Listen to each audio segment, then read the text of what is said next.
podcasting's choice. From coast to coast, continent to continent, right here 24/7. PNR.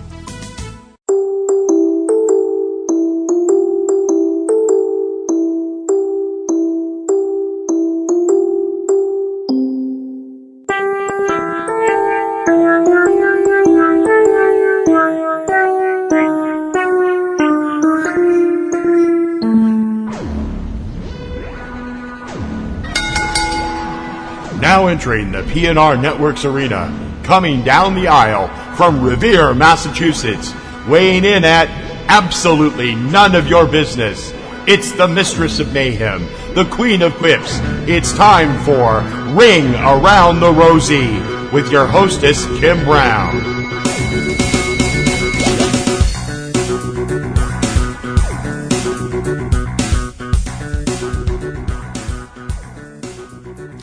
Hey everybody, welcome to another week here on Ring Around the Rosie. I am your hostess, Kim Brown, aka Platinum Rose Lady, coming to you on Tuesday, the 17th of December, 2019. And it sucks outside. Yay, winter in New England.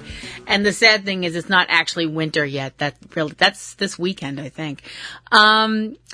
Oh, it's gross outside, folks. I gotta be honest with you. I mean, I know there's other places in the country that probably have it worse, but right now it's like rainy and kind of snowy and just disgusting, soupy, squishy, disgusting stuff when you try and walk and it all gets in your shoes. And there's nothing like taking that one step and then having cold water flood your shoe. That wakes you up. That makes you feel alive for about 5 seconds because you're jumping around screeching like a stunned baboon or something. It's not fun. So it's December and it's, that wonderful time of the year that you've heard that song like 900 times on the radio by now. I hope everybody's shopping stuff is going well. I hope everybody's got their Christmas plans all set up and that you're all doing what you're doing and stuff. And it's a great time of the year. It's a time of year when you reflect on, it's also a time of year when you reflect on, the fact that we're at the end of the year, which is nuts.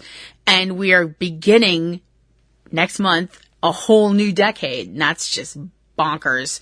We're going to be at 2020. And still no flying cars. Actually, you know what? Everybody always talks about when it's the future and we have flying cars and all that. Fuck that noise.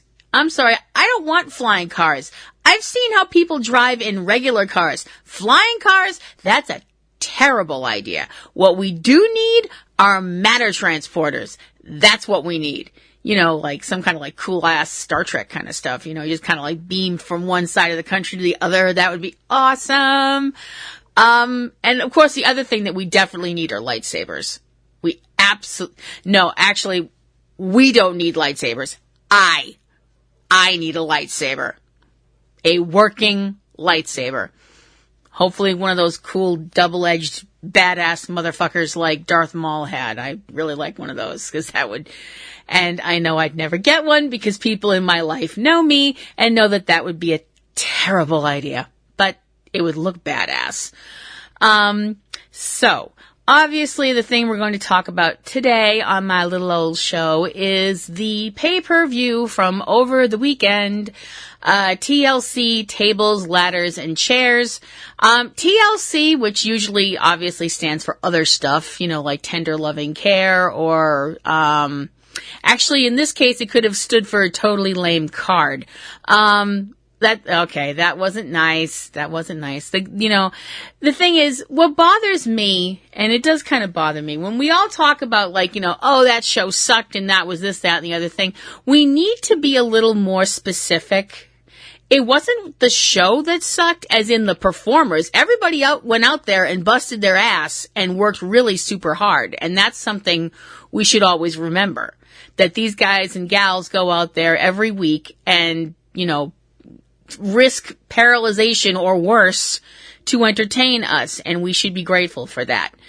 We can bitch on the writing all we want to. And, the booking of the matches and stuff like that. That's what we should do. But when people say, that show sucked, we should be a little more specific about why something sucked. That's just my opinion. And in case you couldn't tell, I was less than impressed with this show. This show gets a resounding meh. Sorry. It just does.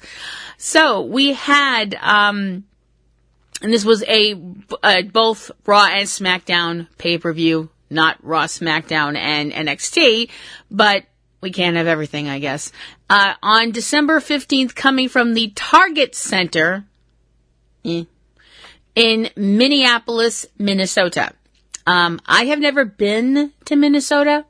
I'm sure it's a lovely place to live. I know a lot of people from Minnesota. Not know them personally, but all the folks at Best Brains, the people that brought us Mystery Science Theater 3000, we're not worthy. They did tons of Minnesota jokes, and they're from that area for the most part, so that's okay. You can make fun of it if you're from there, right? And I also read a lot of mysteries. I've mentioned that before. I love to read, and I love reading mysteries. And one of my favorite authors, Joanne Fluke, she writes a lot of her stories about Minnesota. And so I've learned a lot about Minnesota over the last couple of years. There's a couple of things, though. If anybody out there from Minnesota is actually listening to my show, which would be neat, hey, if you are, there's a couple of things that I would like to understand about Minnesota, if you'd be so kind. Minnesota nice. What the hell is up with that? I don't get it. And the other thing that I don't get about Minnesota, lutefisk. Look it up. Don't eat while you're looking it up. But lutefisk. Really? That's just scary. Speaking of scary, we have this card, which wasn't as scary as Hell in a Cell this year, which was, I would rather slam my hand in a car door than watch Hell in a Cell again.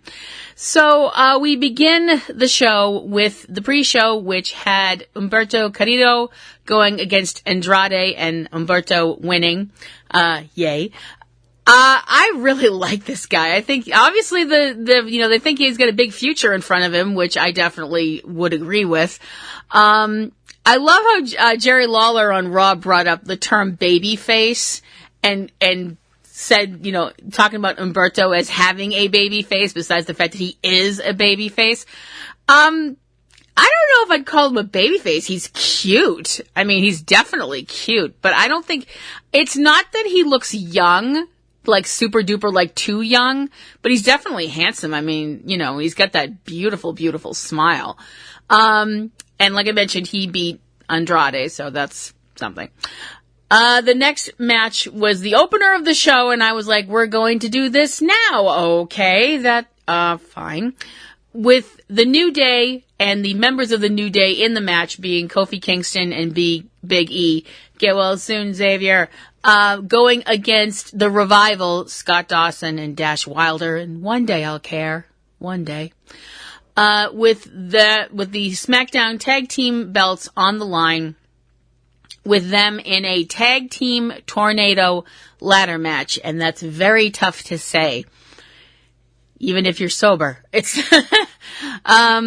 this was actually one of the only good matches on the card. I thought, there were so many moments in this, I was like, okay, that was crazy. That looked like it really super wicked hurt. It looked like more than once the Revival were going to win, and I was like, oh no. But at the end of it all, Kofi Kingston climbed the ladder, unhooked the belts, and so the New Day keep the tag team belts over on SmackDown. So pancakes for all. I thought it was interesting that, the New Day, when they came out, they had their, Plate-O pancakes. I was a little surprised that they looked like regular pancakes, like just, plain. Not that pancakes are, boring or anything. They're delicious. But I figured since it was the holidays and stuff, I figured maybe they'd be like gingerbread pancakes, except that I don't entirely know you can make gingerbread pancakes. Can you make gingerbread pancakes? I don't even know. The one time I tried to make gingerbread, it did not turn out very well. I wound up with a bowl of gingerbread smelling concrete. It really was not not a good deal. The following match was Aleister Black going against Buddy Murphy. This was actually really good as well, and bloody. And Aleister Black got colored during the match, and falling, took a nasty plant on the ring steps, which I was like, if his nose is not broken, I am going to be really, really, really surprised. Cause he was bleeding out of his nose like mad. Black used his finisher, the Black Mass, on Buddy to win. I like this feud. I think this feud is actually really interesting because I think they're both amazing workers. I think they're both very charismatic. I think Aleister Black is terrifying. And I mean that in the nicest possible way. Sorry. Oh my gosh. I'm sure he's a lovely guy. It's just, you have to admit, he does look more than a little bit like someone you'd see on the news, like be on the lookout for. And that whole, with his finishing move, the Black Mass, I'm like, oh, that must really play well in Bible Belt country. That must really go over huge. The next match was the battle for the Raw Tag Team Champions with the Viking Experience Raiders, whatever they're called this week. Eric and Ivar coming out to give their open challenge to any team that wanted to take them on, because it's always a good idea to go at people with the name Viking and Raiders. That seems smart, because Vikings are known for being such laid-back individuals. The answer came in the form of the OC, Luke Gallows and Carl Anderson. Yay. It was alright. It was, there was a few really good moments, including a suicide dive from Ivar, and the problem was that got everybody outside the ring and delayed everything, and the referee counted everybody out. So we have a double count out, and because it's a count out, the Raiders keep their belts. Which I think pissed them off as well, because they didn't want to win that way. The match might have ended, but the carnage did not, with the OC trying to perform the magic killer move on Eric through a table. Charming. Ivar jumped in, made the save, and instead Carl Anderson, not Arn Anderson, sorry. Carl Anderson went through a table courtesy of a powerbomb from Ivar, and I laughed because I may or may not have a slight sadistic streak. Slight, very slight, kind of small. And if you believe that, I have a bridge to sell you. Anyway, in the back, we get an interview with The Miz. Now, The Miz and Bray Wyatt they've started this feud, which basically is kind of picking up. Now, I realize some people are going, what? But it is, really. Does anybody remember when it was before they started all this stuff with the Fiend, blah, blah, blah? Does anybody remember when Bray Wyatt was in a feud with Roman Reigns, and when Bray kept talking about Roman's daughter, his little girl, and all these kind of vague, menacing threats and all that stuff like that, and that kind of screeched to a halt and went nowhere, except for the fact that Roman beat the living fuck out of Bray. I had heard rumors that Roman was very uncomfortable with this and didn't want his daughter involved and stuff like that, and I really don't blame him. But so they just decided to put it on the Miz now, because Miz has kids, I guess. I don't know. And also because Bray Wyatt's doing this demented children's host / the Fiend thing. I would like to say something, and I realize this might get me some hate, and I don't mean it to. I'm just trying to be a little more accurate. Let's go with accurate. I've seen more than one person online refer to this whole thing that with Bray Wyatt and the Fiend and all that stuff. They refer to it, a lot of times people have referred to it as split personality. Actually, that term has fallen out of favor. I believe the term that is used now is dissociative identity disorder, which is a real mental illness and not something that, I'm not saying that you can't use mental illnesses in plot lines and stuff like that, because, they use them on soaps all the time, so, But I'm just saying, if you're going to call it something, call it the right thing. And actually, I really wouldn't, if someone was going to ask me, hey, Kim, do you think that what they're doing with Bray Wyatt and the Fiend is an example of dissociative identity disorder, which again, that is very hard to say even sober. No, I don't. Because a lot of times people who are afflicted with dissociative identity disorder don't know what the other personalities, their alternates, are doing. They come out of a state and they don't know what's happened, or they've got vague ideas of what has happened. If I was going to refer to Bray Wyatt and the Fiend and all that stuff like that, I would almost view it as more of a supervillain kind of a deal, where you've got, one person, you've got the public personality and then the private personality or whatever, but they're both the same person. They're just putting on a mask to go do bad shit. I guess an example might be Norman Osborn, aka the Green Goblin from the Spider-Man comics, not from the movies with Willem Dafoe, because that was kind of a personality, dissociative kind of a deal. I think a little bit. Anyway. So they've given this storyline to Miz and Bray Wyatt and the Fiend. With this whole thing of Bray Wyatt being all like, I want to play with the family and stuff. I want to be part of the family and all this stuff like that.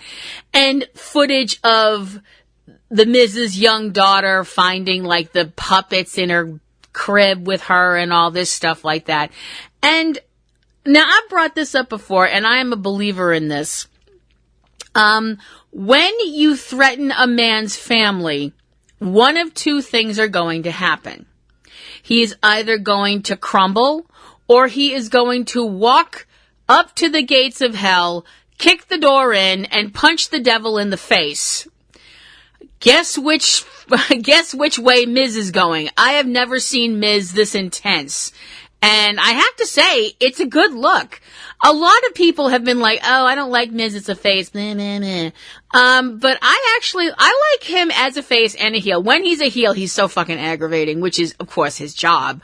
But I like him as a face, and I like him as this Papa Wolf kind of character. This, that I'm the man of the family. This, you're threatening my wife, you're threatening my children, and I'm gonna rip your head off. And I think that's a really interesting character for him, and I think he pulls it off really well. I'd love to know what you guys think. PlatinumRoselle@yahoo.com.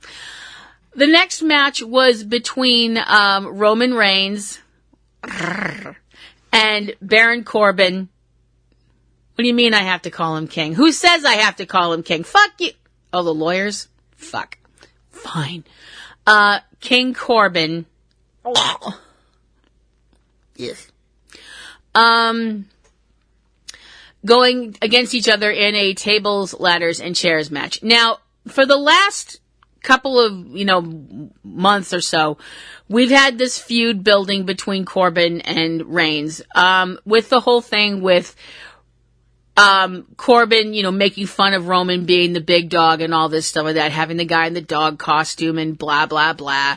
And then they decided to go a completely, I was like, really, this is what we decide to do? When we had Roman handcuffed to, like with his arms up over his head, handcuffed to one of the ringside poles after getting the shit beat out of him by a whole fuck ton of people because Corbin's a biatch and can't do stuff on his own. And then having Roman have dog food dumped on him. Not for nothing, but you people write like you're writing for 8-year-olds. Seriously. I mean, if you wanted to do something where it's like Corbin was mocking Reigns as being, the big dog and all that stuff like that. I mean, I sat there and came up with at least 3 things that were like better than the whole idea of dumping dog food on Roman, because they were like, oh, how humiliating and all this stuff like that. I'm sorry, if they wanted to, they could have like done the whole thing where they could have used a shock collar, quote, quote. They could have, had him use a dog chain or a muzzle or something like that, or even have them hitting Roman with rolled up newspapers like you'd hit a bad dog and then have them unwrap the papers and have like a steel pipe in there. I just think any of that would have been better than having dog food dumped on him, because that was just stupid and gross. I was like, ugh.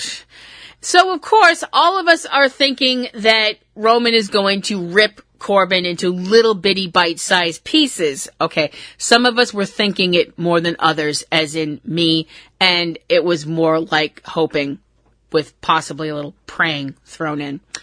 The problem is that, as I mentioned, Corbin is a biatch and surrounds himself with a bunch of other biatches like Dolph Ziggler, who almost kicked Roman into next week with a super kick. And also these security guards that Corbin apparently feels like he needs. And also the Revival. So basically, it's like crying out loud. Why don't you just have Roman out there and have him be blindfolded and have an anchor strapped to his nuts? I'm like, fuck this. I mean, we're supposed to be like, okay, this is the one face against all these heels, but this is ridiculous. And it wound up having Roman get beaten by having the end of days performed on him by Corbin with a chair after he had the shit beat out of him by a whole bunch of other people. So I am going to say this right here, right now on my show. Don't give a fuck who hears it. Baron Corbin is a cowardly bitch. There, I said it. Not sorry. Fight me. I'm sorry. I'm just sick of this guy. So, now we come to, after that was, the singles match between Bray Wyatt and The Miz. And obviously, Bray Wyatt's belt was not on the line, I don't believe. I'm pretty sure. And I was like, okay, that's alright. The one thing I was pleased with and relieved was the fact that since this was Bray Wyatt and not The Fiend, we didn't have to have the match with those fucking annoying red lights. Thank goodness. And this was actually disturbing. This match was disturbing. Not because it wasn't a good match, because between these two guys, it was actually pretty good. But through everything, through all of the fact that The Miz is trying to basically break Wyatt's arms, fingers, and anything else he can get a hold of, Bray's laughing. I mean, laughing. Did anybody else besides me get a complete Joker vibe? I mean, Joker from this year, the Joaquin Phoenix movie, which if you haven't seen it, holy crap, what is wrong with you? See this movie. Bray Wyatt winds up winning the match, and then stuff got real interesting because the lights went out, and all of a sudden there's somebody else in the ring with a hoodie on, takes the hoodie off, reveals who it is. It's Daniel Bryan, who has shaved his beard down to being manageable, has cut his hair, looks about 15 years younger, and proceeds to beat the hell out of Bray Wyatt. And of course, everybody goes ballistic because it's Daniel Bryan. And it's Daniel Bryan who doesn't look like he's part of some cult living in the woods waiting until the end of the world. So that's nice. That kind of really picked stuff up. I was like, okay, that made things interesting because now you've got Daniel Bryan and The Miz, who for years had an exceedingly nasty, incredibly personal feud. Now they're going to be like allies. Is it kind of like the enemy of my enemy is my friend kind of a deal? I don't know. We had a tables match with Bobby Lashley going against Rusev, and of course Bobby Lashley had Lana with him. Skank. Oh, I'm sorry. I had something stuck in my throat. Sorry. Lashley wound up winning that match because Lana interfered. The less said about this, the better. And even lesser said about the fact that Bobby Lashley and Lana are going to get married in an upcoming episode of Raw. Why am I getting that Animaniacs vibe again? Are we being punished? Yes. The main event of the show, I was like, damn, that really made me happy. Because anytime we have the women in the main event, I'm like, look how far we've come. I think that's great.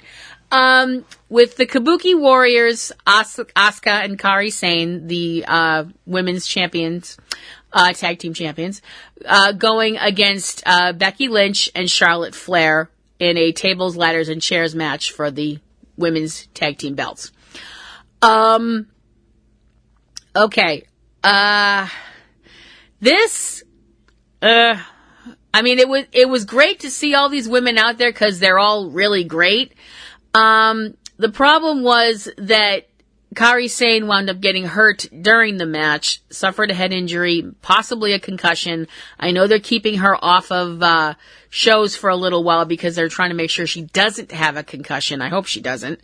So I think they probably should have ended the match sooner because she was hurt. I mean, thrown the X up and just just finished it. That didn't happen, and the Kabuki Warriors wound up retaining their belts against Becky and Charlotte. Which I was like, okay. I mean, it would have been interesting to have Becky and Charlotte win the belts from them, if nothing else, because then you've got tag team champions who have to work together who can't stand each other in this storyline. Yeah, so this show, other than some highlighted points, I just was like, I was really, I was not impressed. There were some good points, but not enough to save it, in my opinion. I give it a C+. I'm going to give it a C+. So that's Tables, Ladders, and Chairs. That is the last WWE pay-per-view of 2019. So, what does 2020 hold? Who knows? Hopefully, something better than some of the stuff we've gotten in 2019. We can always be hopeful, right? So, I hope you guys enjoyed my show this week. If you have any questions, queries, comments, complaints, Roman Reigns' phone number. That's a joke. That last one's a joke. Stalking is bad. We don't encourage stalking on Ring Around the Rosie. That's not nice. PlatinumRoselle@yahoo.com. If you want to follow me on Twitter, I'm on Twitter at PlatinumRoselle at Twitter.com. I hope you will check out all of the other stuff that we have online, all of the other shows that we do, and our Patreon campaign, and all that cool stuff. We have all kinds of great shows about movies, and my solo show, Supernatural, for Supernatural, Platinum Rose's Garden. We have all kinds of stuff about, like I mentioned, movies and great people that work with us, like Eric and Valerie Lyon and Anthony Lamberti. And we have a lot of fun, and we do need, we could use a little coin. If you have a little extra to toss our way, just definitely check out the perks and things that you can get if you toss us a little bit of money. I have mentioned before, but it's worth mentioning again, and the hell with it, it's my show, that I do have a newer YouTube channel. It's called Platinum Rose RolePlay, and there's not much on it yet. There's a few role plays that I've done that the artwork and all that stuff, that's done by TC because he's super amazing with computer stuff. He's made all of our cool websites and things because he's like the computer genius in the house, and I'm just here to be cute. But all of the stuff on those, the works of fiction, those are mine. I've written, wrote them and acted them out myself. So hopefully you'll come and take a look if you haven't so far. And if you like them, leave me a like or subscribe to the channel. So that is going to do it here for another week on Ring Around the Rosie. And I hope everybody continues to have a great week out there. If you're somewhere where it's cold, please make sure when you leave your house, you dress warmly. And if you're someone who owns pets, please make sure that your pets are warm. People tend to not think about the fact that when the dogs or cats go outside, when they come inside, they're all wet, their feet are all wet, they've been walking out there with no shoes on and stuff like that.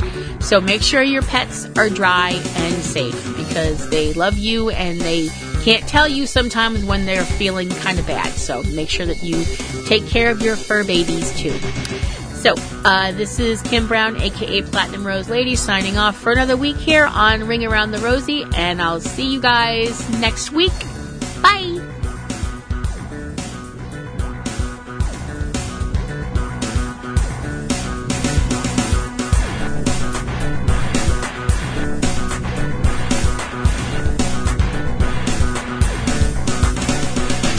You have been listening to Ring Around the Rosie with Kim Brown, a production of PNRNetworks. Keep in touch with all things about the show at http://ringaroundtherosie.net. Ring Around the Rosie intro performed by Eric Lyon.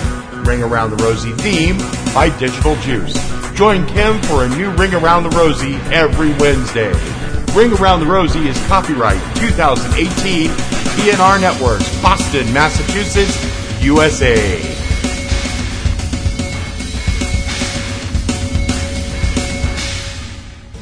Podcasting's choice. From coast to coast, continent to continent, right here 24/7.